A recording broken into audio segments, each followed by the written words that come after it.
La radio del Instituto Bogotano de Corte, la HJBC presenta Ondas del Corte.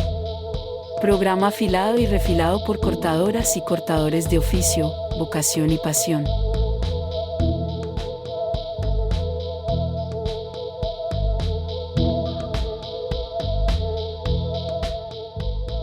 Bienvenidas y bienvenidos a la segunda temporada de Ondas del Corte, el podcast fanzine del Instituto Bogotano de Corte. En esta serie de 6 capítulos nos adentramos en los saberes, historias y herramientas de algunos oficios tradicionales del barrio Las Nieves en el centro de Bogotá. Documentamos desde las voces y espacios de trabajo de sus protagonistas 6 historias, 6 oficios en un barrio donde la memoria se construye a diario, entre resistencia y creación.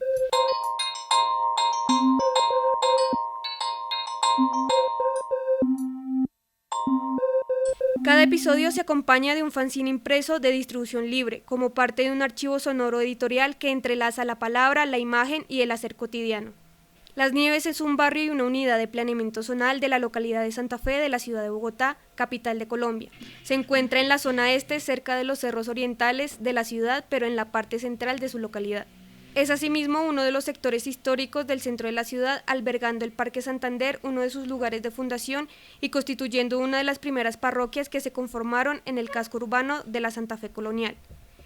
Limita al norte con los barrios La Macarena y Bosque Izquierdo, separados por la avenida 26, al sur con el barrio Veracruz a través de la 19, al occidente con el barrio La Alameda por la carrera 10ª y al oriente con el barrio Germania separada por la carrera 3ª.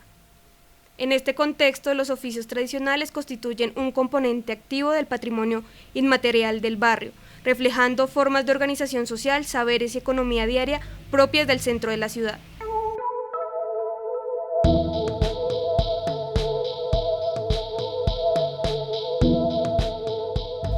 Editorial Copisterías. En el barrio Las Nieves, las copisterías fueron durante décadas uno de los ejes de la vida universitaria y estudiantil. Su presencia se entiende en relación con los proyectos de educación superior, primaria y secundaria que se pensaron para el centro de Bogotá. Universidades como la Jorge Tadeo Lozano y la Universidad Central adquirieron predios en la zona, consolidando allí campus y espacios de formación. Aunque el sueño de un gran complejo universitario nunca se materializó del todo, sí transformó de manera irreversible el entorno de una zona estigmatizada como de tolerancia en los años 80 y 90, pasó a un territorio intermedio donde conviven estudiantes, trabajadores de oficios tradicionales, familias que aún resisten y una multitud de transeúntes que lo recorren a diario. Las copisterías surgieron como respuesta directa a esta concentración de estudiantes y a sus necesidades: fotocopiar libros enteros, reproducir artículos, encuadernar trabajos de grado, imprimir documentos y, en general, sostener la circulación material de información. Durante los años de mayor auge, estos locales proliferaron en varias esquinas, acompañados de papelerías, ventas de útiles y servicios complementarios. En sus mostradores se evidenciaba el ritmo de la vida académica, lo urgente, lo pendiente, lo que debía leerse esa misma noche en decenas de páginas grapadas. Hoy el panorama es distinto. La transición hacia la lectura en pantalla, la digitalización de archivos, el acceso remoto a bibliotecas virtuales, el advenimiento de las inteligencias artificiales y la crisis que atravesó la educación superior tras la pandemia redujeron drásticamente la demanda de copias en papel. Muchos locales cerraron o se transformaron en híbridos, papelerías misceláneas y tiendas que mantienen una fotocopiadora como servicio complementario. De un oficio especializado se pasó a un oficio disperso, donde el papel quedó relegado frente al flujo inmaterial de los documentos digitales. En este tercer episodio escucharemos la historia de Ernesto Salamanca, un hombre que lleva 45 años viviendo y trabajando en Las Nieves. Su negocio, La Candelaria, comenzó con una fotocopiadora adquirida a crédito y con el tiempo llegó a tener varios puntos de copiado en el barrio.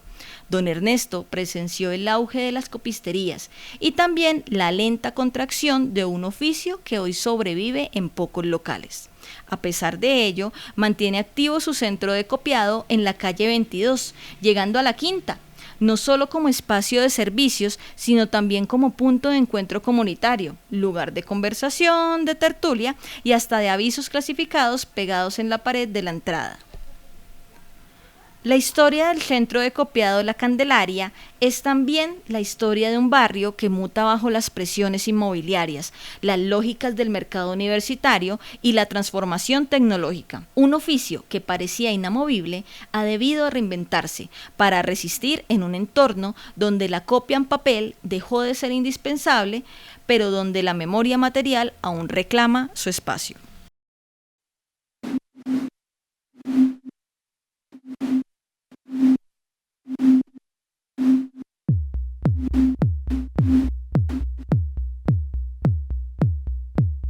Bueno, mi nombre es Ernesto Salamanca Abril, la edad mía son 70 años, mi oficio soy comerciante de sistemas xerográficos, fotocopiado, encuadernación. Vivo hace 45 años en el barrio Las Nieves, de la localidad tercera de Santa Fe. Yo más o menos empecé a trabajar en los sistemas xerográficos hace 45 años. Pues lógicamente tenía como algunas cosas afines con las artes gráficas. Yo iba a estudiar en la Universidad Nacional artes plásticas aplicadas la modalidad de pintura, ese era el gusto mío. Y por ahí más o menos tenía algo de relación y por eso me gustó ese sistema de la xerografía como una innovación nueva en esa época. Eso más o menos sería para la época del 80. Yo comencé en la calle 12 con carrera quinta en una casa que tenían unos compañeros estudiantes que estudiaban Derecho en la Universidad Autónoma y Universidad Libre. Y ellos a la entrada del edificio me arrendaron en el hall un espacio para montar una fotocopiadora. Allí la monté. La fotocopiadora en esa época era marca Xerox, que era las que más había, Xerox, Canon y Toshiba. Pero la monté con Xerox porque Xerox pues prácticamente es el iniciador de la xerografía, más o menos en 1940, más o menos lo iniciaron ellos. Allí fue donde empecé. Más adelante, pues, como estaba cerca de la Universidad del Externado, pues me trasladé allá, también atendiendo por una ventana. Después ya me arrendaron un localito y empecé allá hace 45 años. Y el primer día, pues, cuando yo recibí la máquina, pues era una innovación prácticamente, porque era un sistema que uno no conocía, de meter una hoja de papel y por medio de la, digámoslo así, de la electricidad aparecía un documento. Una experiencia muy, muy interesante por la novedad de esos equipos. En esos tiempos esos equipos eran demasiado costosos, había que sacarlos por financiación, por leasing, que eran los que más o menos se arriesgaban a entregar esos equipos así. Pero eso, pues la novedad fue tremenda, máquinas con una tecnología totalmente diferente a una máquina de escribir. Esa era la novedad en esa época, las fotocopiadoras, los estudiantes sacaban fotocopias por cantidades, ¿ya?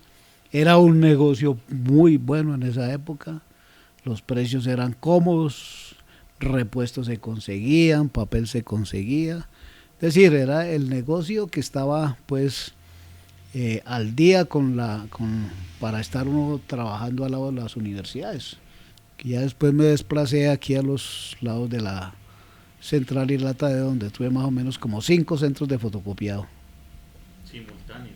Simultáneos, tenía el de la 12 y 5 acá. Ya después los agrupé porque era difícil manejarle más o menos unas 22 personas, yo manejaba antes, y eso era muy difícil manejar ese personal.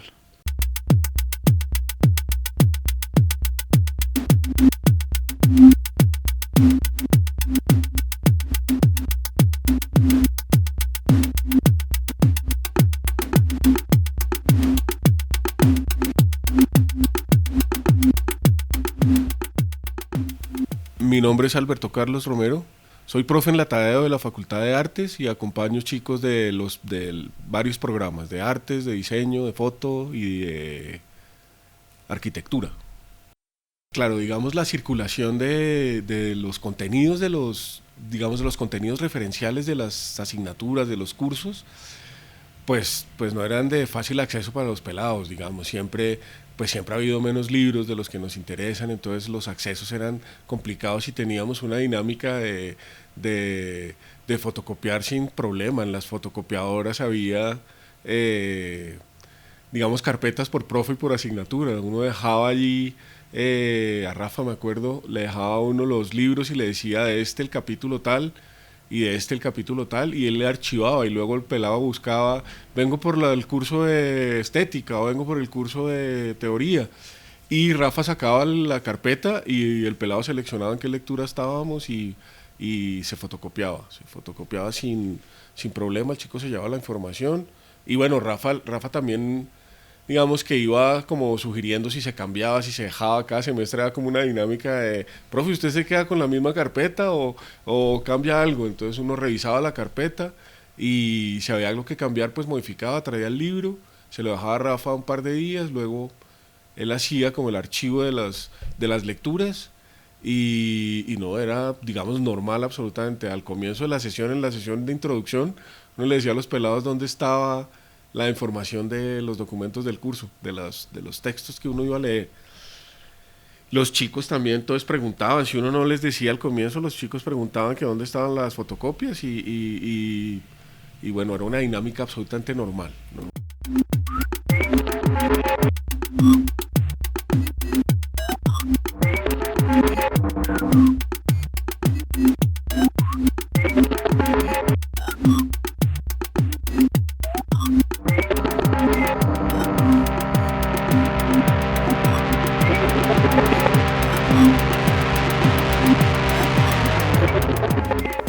Con fotocopias a unos 50, inclusive por ahí todavía tengo tarjeticas que hacía allá arriba en la 12, de unos 50, unos 70, unos 80, ya después cuando estaba por ahí a 3, 4, 5 pesos, entonces llegaron el sistema OFSE, entonces por sistema OFSE lógicamente salía mucho más barata la copia, y por ejemplo si el 100 de copias común y corriente valía 2.000 pesos, por sistema OFSE valía 1.500. Entonces eso es lo que realmente la copia no ha subido tanto.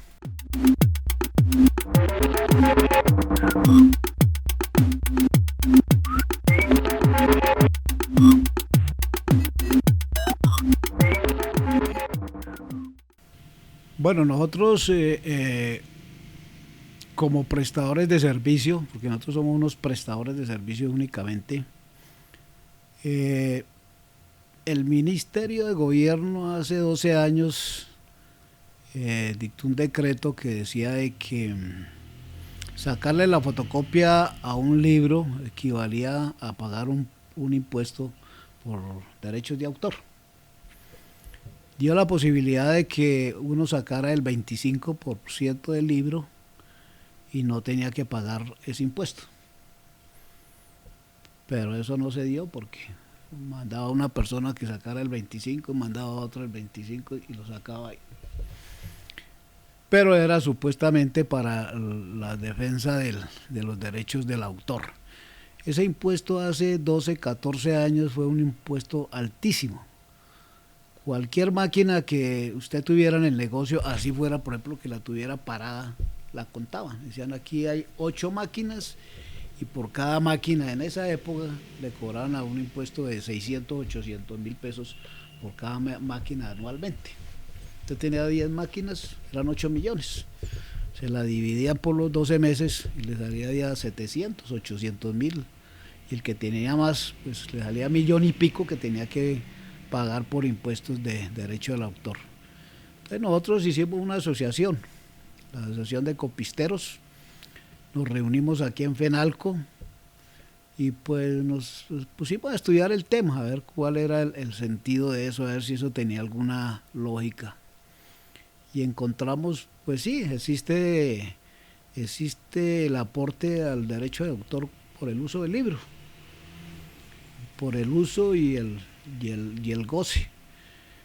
Pero como nosotros realmente lo que sacábamos era una copia, como sacar una escritura, como sacar unas hojitas de poesía común y corriente, entonces nosotros no le sacábamos ningún producto intelectual al material, simplemente dábamos el servicio de fotocopiado.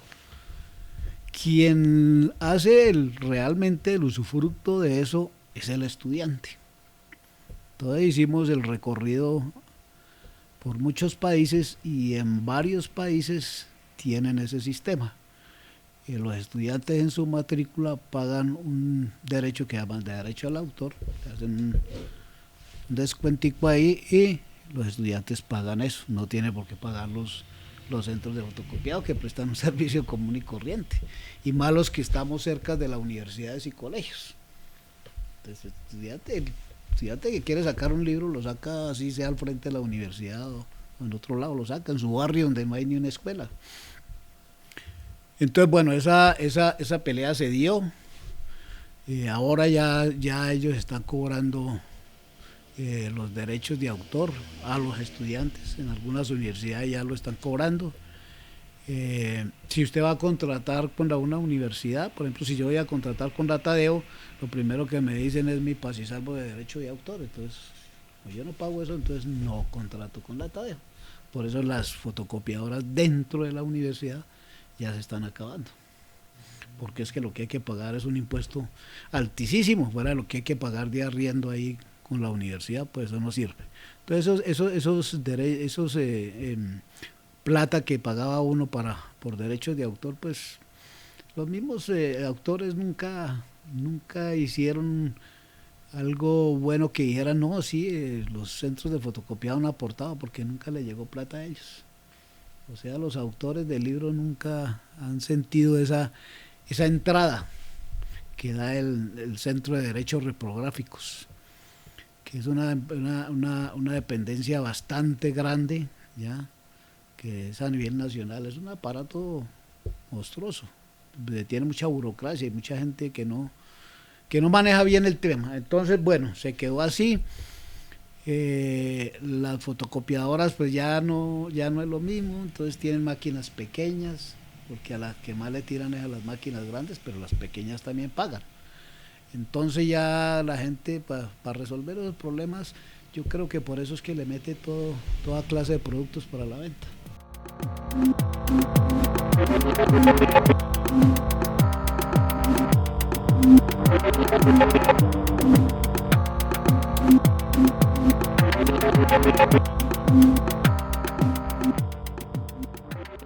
Claro, la universidad tampoco es que, yo no sé si todas, pero nosotros no producíamos de manera que tuviéramos una capacidad de abastecer, digamos, las necesidades bibliográficas de un curso. Si de pronto había alguna revista o algún libro que se sacara ahí, digamos, entre un equipo de profes, pero pues era un esfuerzo, digamos, particular, individual, pero los contenidos eran contenidos del libro, normalmente el libro importado además, que era pues difícil de conseguir, que era además caro, y yo intuyo que la universidad sabía dónde estaban los contenidos de los cursos, porque todos los profes sabíamos, digamos, dónde dejar. Había varias posibilidades, uno escogía como el más cómodo para uno y para los chicos, pero no hubo un conflicto nunca de autoría o de registro de libros o de derechos, no, se circulaba la información. Claro, no dejábamos todo el libro, ¿no? Eso es importante, dejábamos como, bueno, tampoco se lo iban a leer, pero dejábamos como apartes, porque los presentábamos en clase y los discutíamos, y casi siempre como capítulos o artículos, pero por ejemplo de revistas, las revistas eran dificilísimas de conseguir, entonces las revistas sí se fotocopiaba un montón, ¿sí? Y libros como así, pues muy comunes digamos, para los profes, pero que para los pelados era más difícil el acceso. Entonces, pues prestarlos imposible, y la fotocopiadora era como la mejor alternativa. No hubo, yo no me acuerdo, Omar, que hubiera habido lío nunca de derechos o...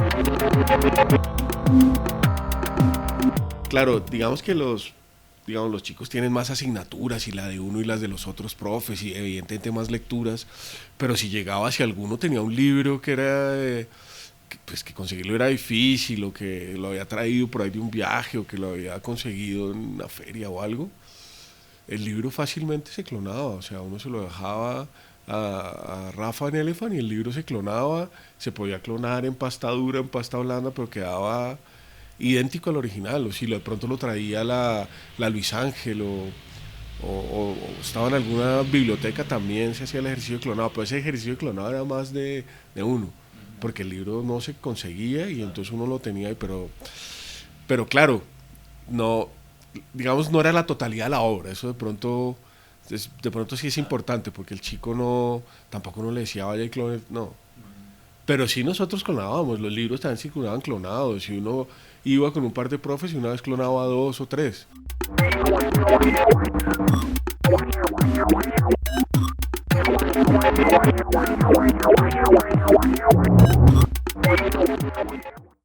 Todavía esto tengo por ahí el 40% de la clientela, que es la que me mantiene, porque los estudiantes sacan muy poco, sacan muy poquito, ellos son ya su sistema de estudio que tiene ahora virtual, pues no requieren de tanto material en el papel.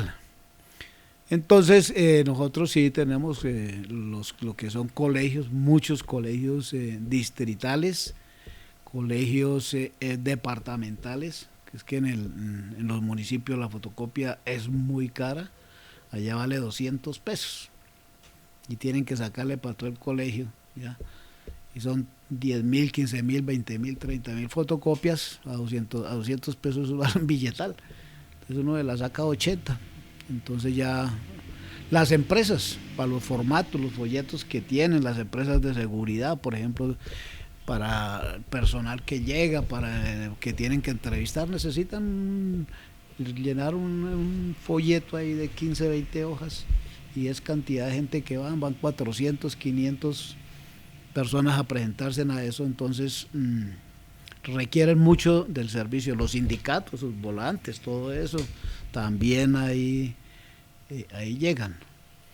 Aunque, como le digo, la parte virtual, eso nos ha quitado mucho trabajo, porque ya mandan es por correo, por WhatsApp, por alguna aplicación que tengan, mandan todo lo que necesitan, la invitación, entonces ya eso ha bajado mucho. Entonces, eso es más o menos que queda, pero sí nos queda una buena clientela que, como le digo, es del 40%.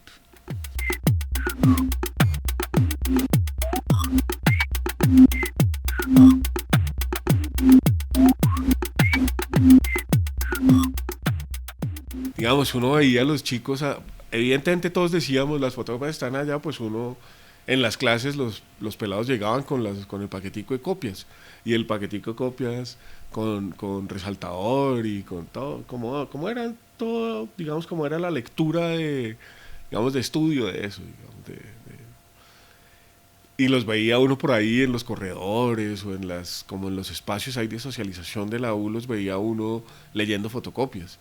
Eso no existe, o sea, eso no hay, no, o sea, ver, hay alguien leyendo una fotocopia, es como, de verdad, no pasa. Yo creo que tiene que ver, claro, con los desarrollos de los dispositivos. Yo creo que tiene que ver con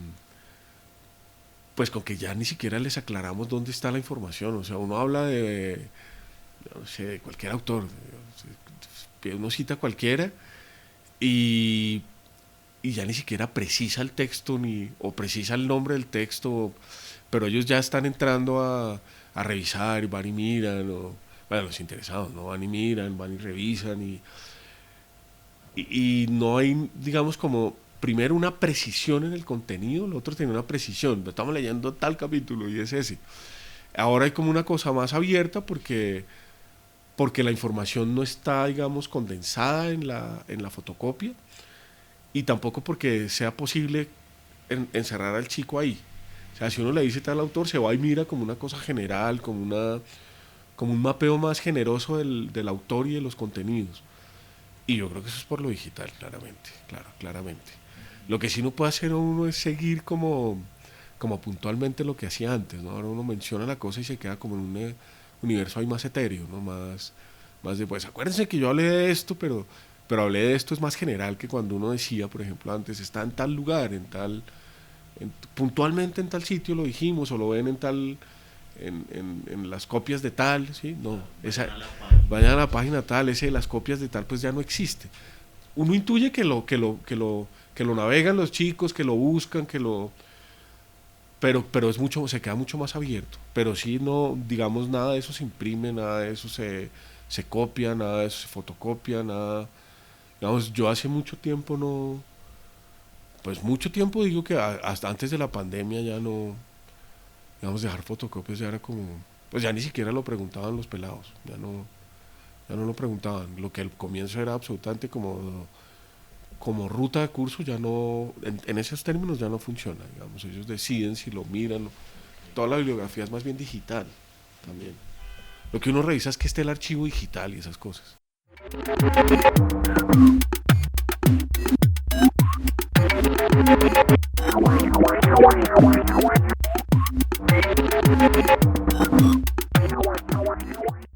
Digamos como que si uno tenía que hacer un evento, o si una conferencia, o el evento se publicitaba y se afichaba en la fotocopiadora, o sea, era como pensar que era un lugar de tránsito de la comunidad, que era un lugar de habitabilidad de la comunidad, y entonces también era un lugar de información.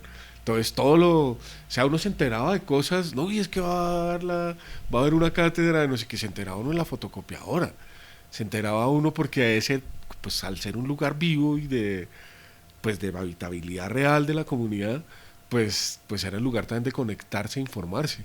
Entonces pasaban cosas así, claro, muy del tipo de lo cotidiano de vendo y compro, pero también muy del tipo de, uy, sí vio que no sé qué cosas, y va, vamos, como un horizonte muy de la cosa simple de la vida, pero también de las cosas como que podían tirar líneas en la discusión y que podían, digamos, ser más robustas académicamente, se enteraba uno ahí, ¿no? La fotocopia también recuerda que quemaba CDs, que tenía un otro tipo, claro, empezó a diversificar cosas, y entonces la información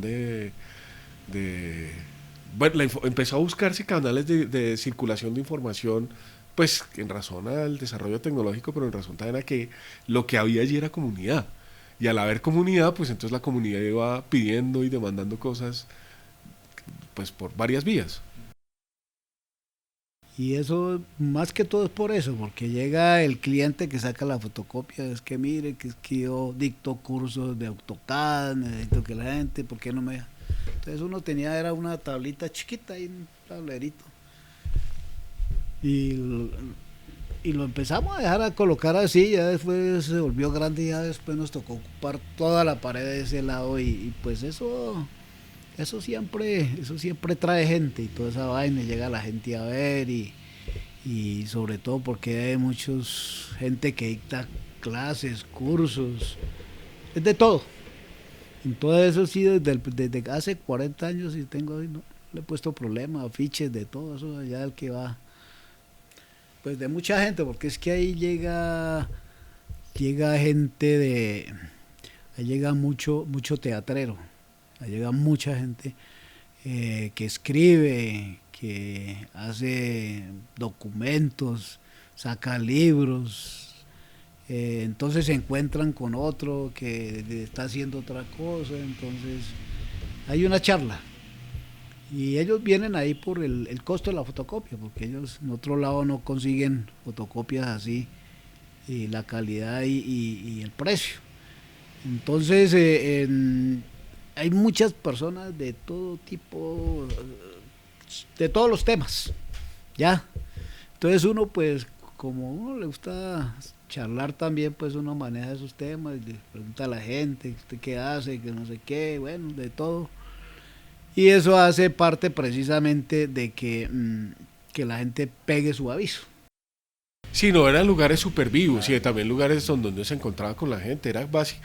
Era un lugar, digamos, como yo lo recuerdo, era un lugar muy vivo, o sea, uno encontraba ya profes y se podía quedar ahí parchando un rato y conversando un rato, pero también podía uno entrar y cruzarse con un par de estudiantes y ahí entonces otra dinámica de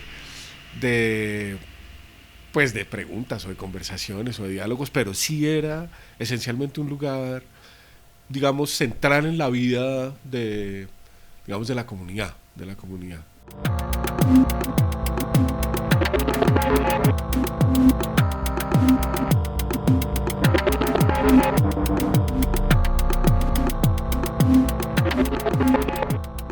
Es muy difícil en las vainas de las fotocopiadoras, porque si usted recorre el centro, usted no ve ninguna fotocopiadora grande. No la ve por ningún lado. Las que yo le comentaba que era copias de la 12, copias de la Jiménez, copias de la 13, copias de la octava. Eso era de Jaime Serna, una familia muy, muy de plata. Y se murió él y levantaron negocios y se acabó. ¿Ya? Los centros de copiado que manejaba Ceros, ¿ya? Por ejemplo, el que manejaba ahí en el Hotel Tequendama, eran los centros de fotocopiado con todas los que quedan son Auros. El resto no queda más y eso con equipos no muy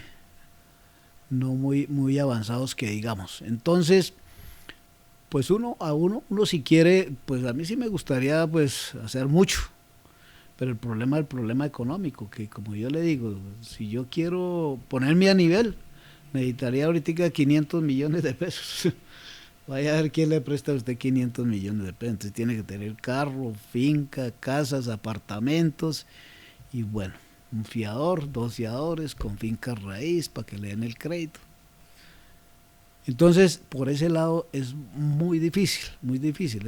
O sea, es que la vaina de la fotocopiadora se vio como que si eso no produjera, ¿ya? Como si eso no fuera una cosa que se mueve capital, que tiene cosas que meterle, maquinaria, equipo, ¿ya?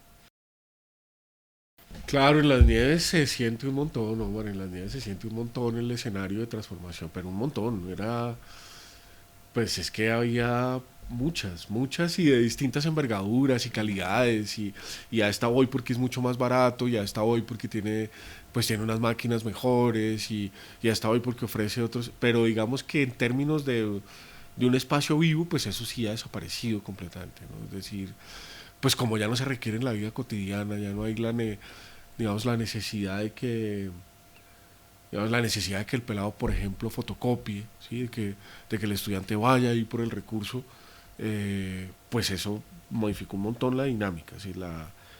Digamos, los espacios sí, en términos cuantitativos, son muchísimos menos, muchos menos, digamos. Y ahora, pues yo creo que sobre todo las últimas generaciones, pues, no sé, los últimos chicos que han entrado luego de la pandemia, yo creo que difícilmente entienden que eso es una posibilidad como de insumo de trabajo por una parte y como posibilidad de archivo y de memoria y de estudio por otra. Yo creo que ellos no asumen que eso es pero no lo asumen porque no quieran, sino porque nunca estuvieron en contacto. Entonces, al no estar en contacto, pues vertiginosamente desaparece, digamos, del mapa de la comunidad, ¿sí? Yo creo que sería sería súper raro que yo les dijera, venga, saquen las fotocopias que voy a dejar en tal lado, porque digamos, como no está el escenario, no me comprenderían, yo creo que no me comprenderían, es más, entenderían que es como un ejercicio, si me lo permites, como creativo, como este Alberto con qué va a salir o qué, pero ya no está en la dinámica de lo cotidiano, y al no estar en la dinámica de lo cotidiano, claro, se vislumbra ahí como una cosa, sí, yo entiendo, completamente nostálgica, porque había como en la ciudad unos nodos de fotocopias y eso era cerca a las universidades y tal, y esos nodos de fotocopias, lo que discutimos, tenían todo un entorno, ¿sí? De actualización, de divulgación, de reproducción, pero también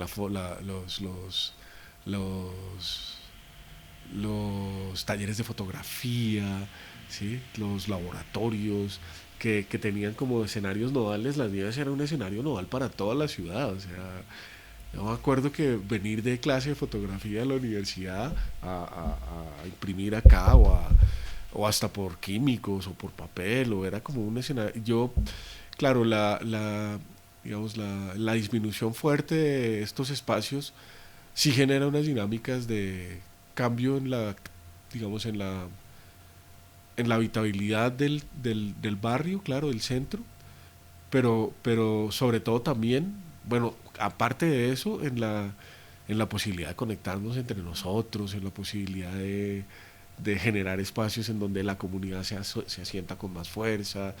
Digamos que no es la mera desaparición del espacio, de la tienda o del lugar, sino que la comunidad como si se destejiera, ¿no? Porque los escenarios donde se tejía pues se van desapareciendo, entonces la comunidad se desteje, y entonces eso, digamos, sí es como qué vaina, hermano, porque esto así pasaba chévere, digamos, para uno que es mayor, ¿no? Para uno que es mayor, esto seguramente, digo, construirán otros escenarios de tejerse, pero para uno esos eran escenarios como sociales, digamos, como comunitarios, como colectivos, ¿sí?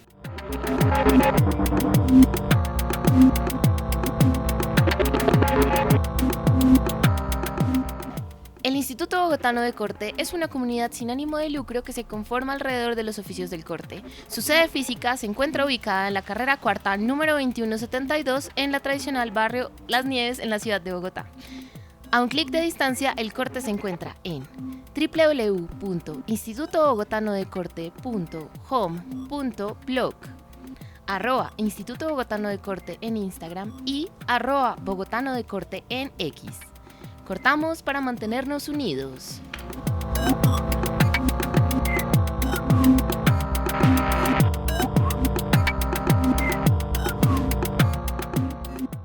Programa Distrital de Estímulos, Alcaldía Mayor de Bogotá.